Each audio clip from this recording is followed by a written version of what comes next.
Elle était invitée à Washington pour assister au retour de Donald Trump au pouvoir. Quelques jours après la cérémonie d'investiture au Capitole, l'eurodéputée Marion Maréchal, parti Identité Liberté, a fait part sur BFM TV de son enthousiasme quant à la dynamique que pourrait insuffler le 47e président des États-Unis à propos de plusieurs sujets chers à l'extrême droite européenne. Aujourd'hui, il y a un certain nombre de combats que nous partageons avec Donald Trump. La défense de liberté d'expression, le refus de la discrimination positive au bénéfice du mérite.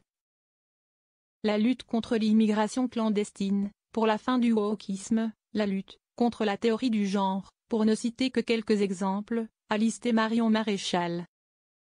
Après une campagne axée sur des mesures ultra-conservatrices, le président américain a signé dès son entrée en fonction une série de décrets visant à lutter contre l'immigration, le droit du sol, les personnes transgenres ou encore les mesures prises par Joe Biden contre le dérèglement climatique.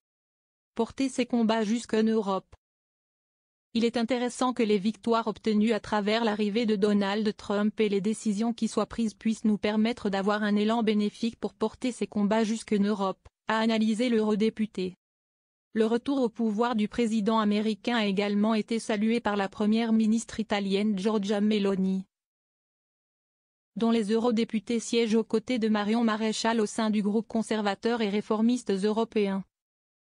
Ou encore le Premier ministre hongrois Viktor Orban, qui essaie depuis des années d'imposer un agenda d'extrême droite au sein de l'Union européenne.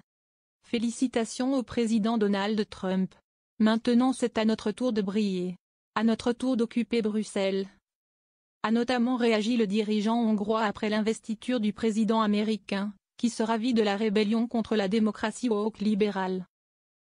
Pour Marion Maréchal, cette victoire de l'agenda conservateur aux États-Unis ne nous empêche pas de ne pas être naïfs sur ce qui peut nous mettre en concurrence voire nous opposer avec la puissance américaine.